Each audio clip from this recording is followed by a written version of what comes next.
que eu destacaria aqui é um perigo mais do campo, ele é mais elementar, ele é mais básico, ele é mais reconhecido. Por quê? Porque é do campo do psicológico, de psicopatologias, né?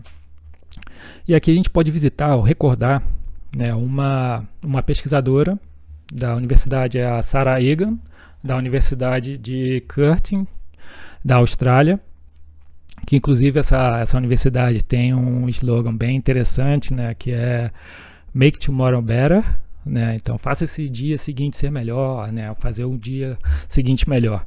Mas o que a Sarah Egan pensa, né? O que ela diz, né? Ela é uma pesquisadora, né, lá da Universidade de Curtin e é especializada em perfeccionismo, né? Principalmente perfeccionismo e transtornos compulsivos alimentares. Mas ela é muito antenada na multidimensionalidade do perfeccionismo, da autocobrança excessiva. Então ela destaca que quanto mais a gente tende a ser perfeccionista, quanto mais a gente tende a nos cobrarmos muito, maiores são as chances de desenvolvermos ou sofrermos com problemas patológicos, né, psicológicos, vamos dizer assim. E a Sarah Egan, na verdade, ela não está sozinha, porque existe já hoje em dia quase que um consenso, né, consenso na comunidade científica sobre essa perspectiva. Ou seja, que existe uma relação entre cobrar-se muito, entre ser perfeccionista e uma série de condições que a gente poderia pensar aqui como condições psicológicas, né? Ou seja, aquilo que debilita, né, a nossa vida. Então, que condições seriam essas? A gente poderia pensar, né? O que dizem os estudos quando relacionam o perfeccionismo e a autocobrança excessiva com as condições clínicas, né? Eles vão dizer que quanto mais você se cobra, quanto mais você é perfeccionista, maiores são as chances de você desenvolver depressão, ansiedade, né? Ou ansiedade social. Aquelas pessoas que se cobram em excesso, né? Elas muitas vezes têm uma maior dificuldade de estar em ambientes com outras pessoas, né? Porque em alguns momentos elas se sentem ameaçadas pelas outras pessoas, como elas pensam que não podem cometer erros ou que tendem, né, a querer atender certas expectativas. Às vezes ela pensa que não está conforme aquele ambiente. E o que acontece é uma ansiedade, um desencadeamento de ansiedade, que pode gerar crises ou transtornos, né? Dependendo dos casos. Mas existe sim uma relação com cobrar-se muito, ser perfeccionista e ter uma ansiedade social também.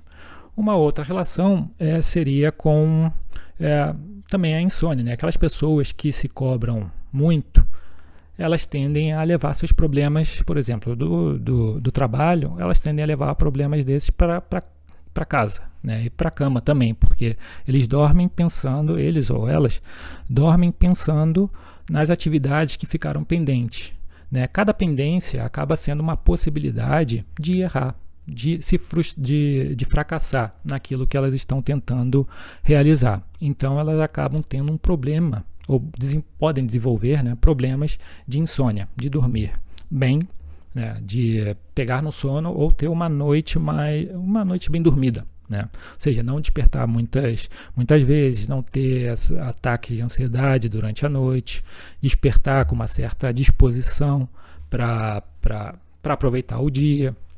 Então, esses estudos e grupos de cientistas, são diferentes universidades, eles indicam essa possibilidade, essa relação entre cobrar-se muito e ter noites mal dormidas, assim sucessivamente, ou seja, insônia, né?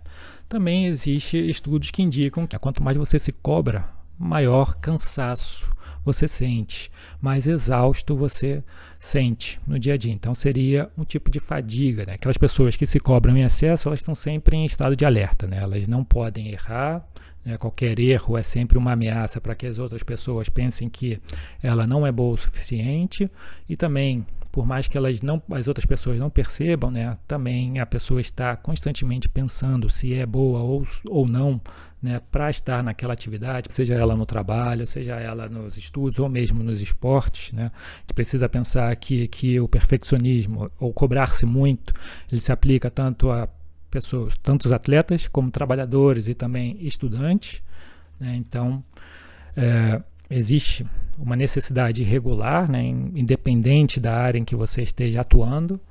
Então, esse cansaço, essa fadiga acaba atrapalhando essas pessoas, né?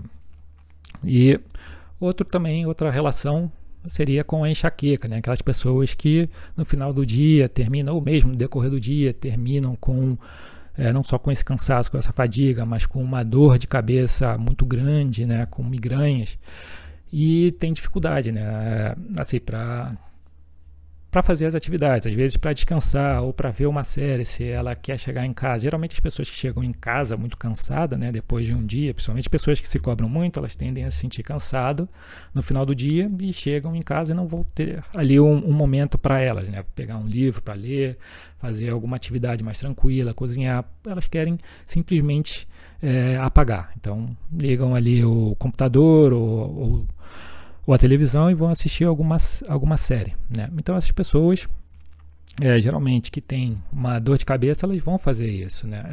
Que têm enxaqueca, elas vão fazer isso. Elas vão simplesmente ficar ali na frente de um computador, na frente da televisão, vendo alguma série, alguma coisa ali para não pensar muito. Claro, por outro lado, a gente tem também uma relação entre perfeccionismo, ou essa cobrança em excesso, com o TOC, né? Ou seja, aqueles problemas de obsessão compulsiva, mas também com os problemas de conduta alimentar, né? Então, os transtornos de comportamentos alimentares.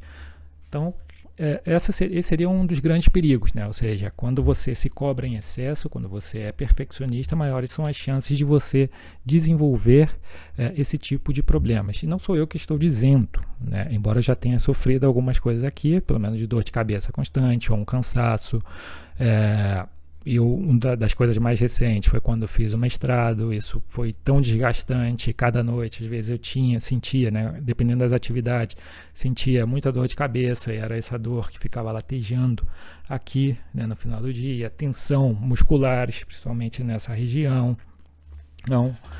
Então, eu posso falar um pouco por experiência, mas também tem a base científica, né, que vem aí das ciências cognitivas, né?